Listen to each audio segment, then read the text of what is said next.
What's going on, guys? Isaiah's here. In today's video, this is mainly going to be addressing people who just don't know anything about arm wrestling. I wanted to make this video, and I know a lot of people will be like, "Ah, don't even bother with these videos. They don't really do anything." But on the off chance that it does help educate somebody, I wanted to say this. I've been seeing a lot of videos on social media where professional arm wrestlers will go ahead and post some footage of a sparring session or even an actual match with somebody, like in a formal setting. And there'll be these people that will comment on the video and they'll say that's not real arm wrestling. And the reasoning for saying that is that they're saying that because there's body movement, right? That sort of thing, that it means it's not real arm wrestling. And I just wanted to explain what real arm wrestling actually is. So, first off, like if you're the type of person who says that strictly all you should be doing is this right here, buddy, you don't know like anything about arm wrestling. Okay, even if you were to go into something like sit down arm wrestling, which I don't really participate in, but I know a lot of people do. It's definitely not as popular though as stand up arm wrestling. Even in sit down arm wrestling, like you're still going to be moving your body around, even from a seated position, to try to gain some leverage points. And like when you're thinking about using a primary mover in an exercise, and this applies towards sports like powerlifting, Olympic lifting, all that kind of stuff, right?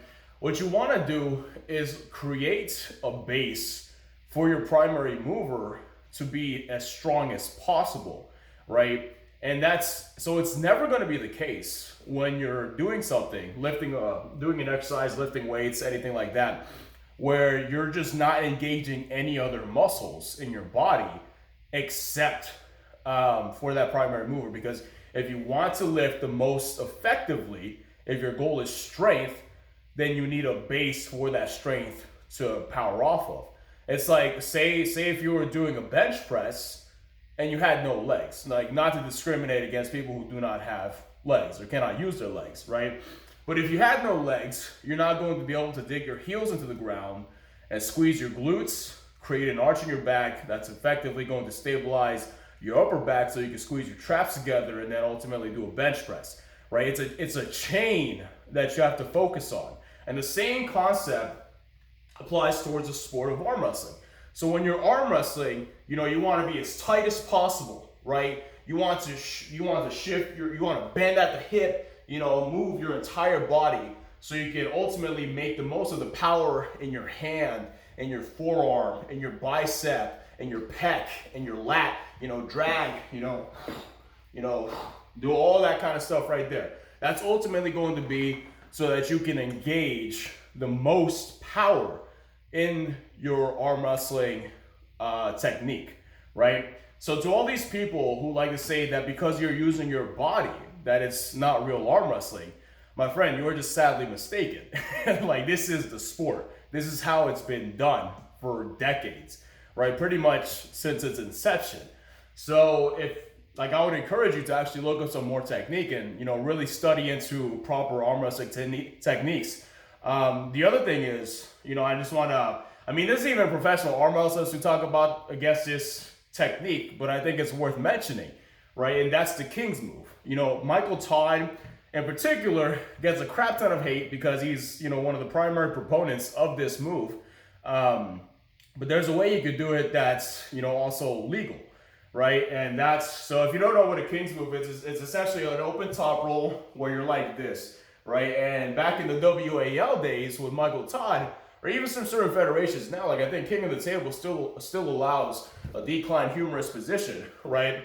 That's an open top roll, right? Where you're pulling like this essentially, and you can rotate and engage your pronation to stop yourself from being pinned and put pressure on your opponent's wrist, that sort of thing. That's still a valid technique in professional arm wrestling. Now, most federations are starting to crack down on that in the sense that you cannot have your elbow off the pad and you cannot your humerus has to be parallel to the table, right? It cannot be in a declined position, otherwise it's going to constitute a foul. So, but otherwise, you know, if you can keep, and I'm somebody who uses this move myself, you know, so you can keep, as long as your humerus is parallel to the table, you know, you can maintain that position, and you can really wear down your opponent using that position, right? It's a valid technique, and just because it's not something that you're familiar with doesn't invalidate it. You know, we have to play within the rules that we're given in this sport, right? And that is a perfectly valid technique. Same thing with the flop press. In the flop press, say you lose your hand in an arm wrestling match and you just give it up, right? And you're just dedicated full shoulder, you know, pec, all that kind of stuff, come all the way forward, that sort of thing. That's also a valid technique. That's like the other side of the spectrum, right? All of these are valid techniques. And then you have your typical posing top roll, you know, your typical hook, that sort of thing. There's several different techniques you could use. But ultimately, all of these are going to involve, you know, committing your frame, your body, and multiple muscle groups. And this is from a stand-up position. And these are all things that are just part of the sport, part of professional arm wrestling. So all the people who keep saying that's not real arm wrestling, it absolutely 110% is. so just because you're engaging your body doesn't mean it's not real arm wrestling. Like ultimately, your primary mover, like there's so much emphasis on your hand and your forearm, right? And your bicep and being able to maintain that integrity and that tightness, right? But you're still engaging your lats, you're still engaging your pec. Of course, your shoulder has to be, the integrity of your shoulder has to be really good as well, alongside with your hand and your forearm, right? So I mean, there's just multiple things happening, right? Even your core, you know, like if you'll see like certain breathing techniques, like I think Devin Larratt is one of the best examples of this, you know, trying to maintain tightness in your core. Like if you see a lot of Devin's matches, there'll be times where he'll be like fighting for his life to maintain a position with his hand, and he'll take like super short breaths. He'll be like, you know, just so you can get some more oxygen and not lose his position, right? Because we all know that sometimes if you let out a big breath, you're letting go of a lot of that power that you're maintaining, right? So even, you know, a lot of your core strength is going to be involved in there as well. And even your foot positioning, you'll see it in a lot of arm wrestling matches. And I don't have a good angle over here, but, you know, people be putting their foot against the tables and stuff like that. As long as one foot is on the floor, that's also considered legal as well. So just keep that in mind. So all these things to say, like real professional arm wrestling, even sit-down arm wrestling, is going to involve a lot of recruitment of different parts and muscle groups that are not simply isolated to your arm, right? And that's because in order to gain the most strength in your arm, you have to engage these other muscles, similar to powerlifting and things like that. So yeah, I mean, next time you want to leave one of these comments, if you see this video, now you know, this is considered professional arm wrestling. And I would encourage you to actually give it a shot, find yourself a group, and, you know, learn this amazing sport, because it's damn fun.